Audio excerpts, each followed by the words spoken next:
once again, and this is the second episode of corona prevention series. तो इसमें मैं आपको बेसिकली जो एक्सरसाइज करना है, लंग्स का जो एक्सरसाइज होता है उसका बेसिक लंग्स का एनाटॉमी और फिजियोलॉजी के बारे में थोड़ा सा आइडिया दूंगा, राइट?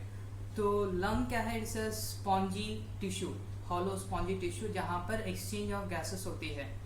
अपना लंग्स के जो कैपिलरीज होती है वहाँ पर जो ब्लड वेसल्स आती है विच कैरीज इम्प्योर ब्लड, उसमें वो ब्लड में क्या रहता है? Carbon dioxide. और लंग्स के अंदर क्या रहेगा? जब हम ब्रीथ इन करेंगे तभी लंग्स के अंदर ऑक्सीजन जाएगा, राइट? तो ऑक्सीजन जो है वो कैपिलरीज में चला जाएगा जिसमें अशुद्ध रक्त है, और जो कैपिलरीज का जो कार्बन डाइऑक्साइड है वो लंग्स में आ जाएगा, जिसके कारण जो कैपिलरीज अभी शुद्ध हो गई है और यानी जो खून है वो प्यूरिफाई हो जाता है, राइट? और जो लंग्स में अभी हमारा जो कार्बन डाइऑक्साइड है उसे हमें बाहर फेंक देते हैं. तो it is a basic lungs का फंक्शन है. It is purification of the blood gases, oxygen को सप्लाई करना ब्लड में, और ब्लड में जो कार्बन डाइऑक्साइड है उसको शरीर से बाहर फेंकना, राइट? तो let's go to the anatomy of the lungs. Anatomy में लंग्स में क्या होता है? जैसे कि हम जानते हैं दोनों साइड में लंग्स होती है, left side as well as right side. Right side में देयर आर 3 लोब्स बोलते हैं. लोब्स यानी आम भाषा में समझेगा तो इट्स लाइक ए कमरा, रूम. तो उसको अपाइकल लोब बोलते हैं, वो यानी ऊपर की तरफ, और नीचे की तरफ इंफीरियर लोब और मिडिल लोब. ऊपर, नीचे और बीच में ऐसे 3 लोब्स होती है, यानी 3 कमरा होती है. सिमिलरली लेफ्ट साइड में 2 कमरे होते हैं, एक ऊपर और नीचे, बीच में एक छोटा सा ही है, एकदम छोटा कमरा रहता है, राइट? बिकॉज लेफ्ट साइड में अपना हार्ट होता है. So this is the basic anatomy. एक कमरा कैसा होता है? बलून का आकार में, यानी जब हवा उसमें जाएगा तो वो बलून फूलेगा, right? So remember this things.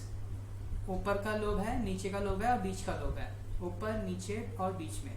तो 3 लोब राइट साइड में और 2 लोब लेफ्ट साइड में, राइट?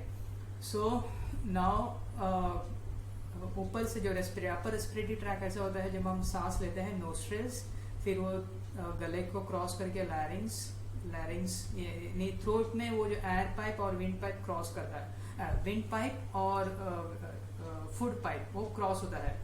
स्टार्टिंग में मुंह में जो है वो फूड पाइप होता है, वो क्रॉस होने के टाइम वहाँ पर एक एपिग्लॉटिस होती है. तो हम बातें करते हैं तो यानी या सांस लेते हैं तभी वो एपिग्लॉटिस फूड पाइप को बंद करेगा, यानी पीछे की तरफ वो बंद कर देगा. जब हम खाना खाते हैं तभी वो फूड पाइप को बंद कर देगा, वो एपिग्लॉटिस यानी कार्टिलेज जैसा रहेगा, वो पाइप को बंद कर देगा, राइट? तो इसी का वजह से अगर हम खाना खाते करते अगर ये कुछ बातें करते हैं तो हो सकता है ना, there is a chance of aspiration. Okay. तो उसके नीचे है ब्रोंकियोल्स. वो एक ट्यूब, विंड पाइप को ट्यूब बोलते हैं, ब्रोंकियोल्स बोलते हैं, ब्रोंकियल ट्री. तो हवा वो पाइप में से जाएगा, फिर वो एक ट्यूब डिवाइड करेगा लेफ्ट में और राइट में, फिर वो अलग अलग sub division divide into multiple bronchioles, into last में वो टर्मिनल ब्रोंकियोल्स में डिवाइड हो जाएगा. और एकदम एंड पार्ट है वो एक, उसको अल्वियोलाई बोल रहे हैं. दैट मीन्स जो ब्रोंकियल ट्री का एकदम लास्ट पोर्शन है वो उसको अल्वियोलाई बोलते हैं. अल्वियोलाई कैसा रहेगा आकार? आप लोग ने द्राक्ष अगर देखा रहेगा तो द्राक्ष का जैसे मेन वो जो फांदी है वो ब्रोंकियोल्स, और लास्ट में जो द्राक्ष है, ग्रेप्स है, that is an alveoli, correct? तो ये अल्वियोलाई में ही गैस एक्सचेंज होता है. अल्वियोलाई का जो ऊपर की जो सरफेस है, मेम्ब्रेन जैसा है, उसके ऊपर ब्लड का कैपिलरीज होती है, तो जिसके कारण diffusion of gases take place in the alveoli. Alveoli में गैसेस डिफ्यूजन होती है.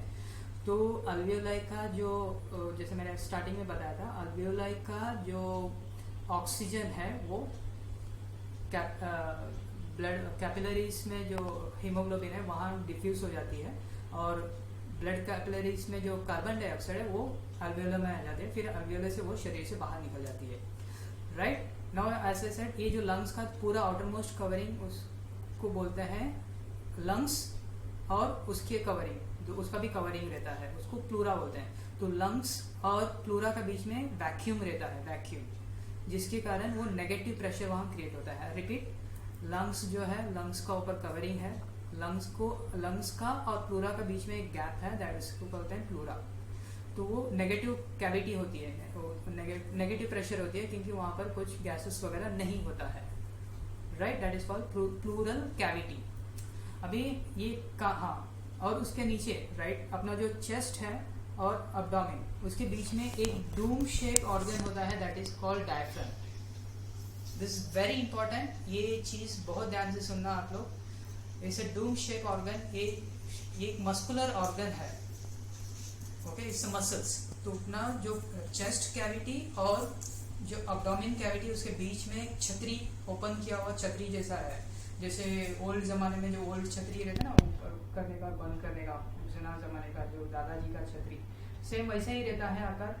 लेकिन ये छतरी का जो बीच का जो डंडा है वो एकदम सेंट्रल टेंडन बोलते हैं, और साइड में जब फुगाएगा तो वो सब जो साइड में जाता है, जो स्पोक्स, वो छाती के अराउंड चिपका हुआ रहता है। तो ये काम करने की वजह से ही, ये डायफ्राम काम करने की वजह से ही हम सांस अंदर ले पाते हैं और सांस बाहर भी जाता है, राइट। तो जब ये ऐसा है, तो जब ये कॉन्ट्रैक्ट करती है तो ये डायफ्राम नीचे पुल करेगा, तो क्या होगा, अपना अब्डोमेन जो है में प्रेशर देगा।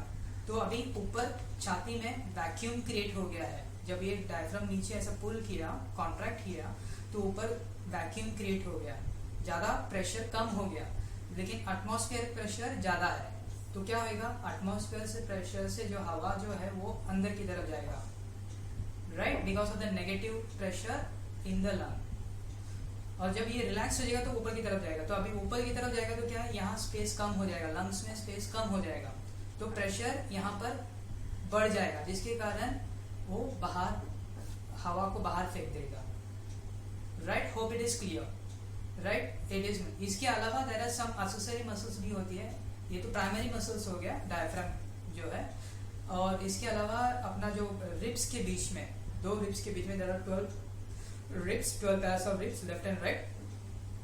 तो हर दो रिब्स के बीच में भी इंटरकॉस्टल मसल्स होती है, जो इसको रिब्स को पुल करती है, तो जिसकी वजह से वो सब डायरेक्शन में चेस्ट भी एक्सपैंड होता है, आगे की तरफ, साइड की तरफ, पीछे की तरफ एक्सपैंड होने से उसका एरिया, जो वॉल्यूम है वो बढ़ता है, राइट।